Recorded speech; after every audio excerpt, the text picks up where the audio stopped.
Hello everyone, we are back with Glen Velvet Reviews today, and today we're going to test out this Eheim Jager, whatever you got it, want to call it. So this is what the box looks like.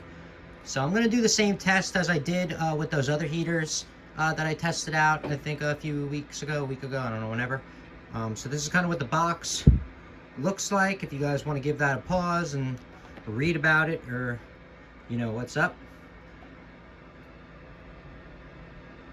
Alright, so that's it for pretty much what's in the box. Here's the instructions right here. So if you lose yours, you can give them a pause. There you go. Alright, and then we're just going to scan, like, a little bit of it, just in case you lose it.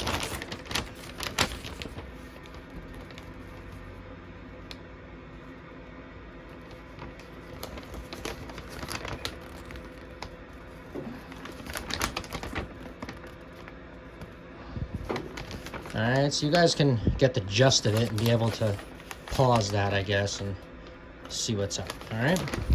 Alright, so this one is glass, unlike the other ones, so obviously you want to be more careful with it.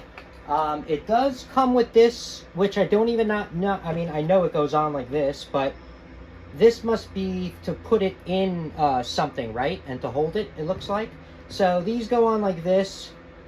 It's this little clip right here. See, you can take that off, put it goes up and down wherever you want. So you would just push these on, I guess. Okay, so that's it. The reason why I also got this one is it's self-calibrating. So you can pretty much always calibrate it no matter what. Not like the other ones, when they're off, then you're kind of stuck with it. So you can kind of like move, I don't know, you got to push something down and move it. You can like snap it this way and then, recalibrate your shit.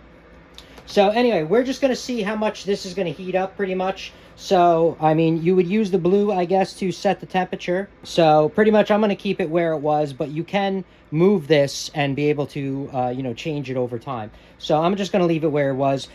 This, like I said, I'm not going to, as you see in the videos, I'm not really using this. This isn't the 90s fish tanks anymore, where you're gonna rely on this. I would do it if you have, like, a fish tank that only has $100 worth of stuff and you really don't care. But if any kind of thing, any kind of investment over 250 bucks, I would, wouldn't rely on this. I would get a proper digital controller with an alarm and all that other stuff, right? So so it has like a spring coil in here. See it? That's kind of cool. So you could see through that. So obviously the 120 volts connects to this coil. This coil just heats up, has a standard temperature. There's no, variable temperature on this. It just turns it on or off. So this thing could get, maybe, I don't know. Who knows what temperature it gets underwater. It could get 350 degrees. That's what I've seen. I've seen these elements.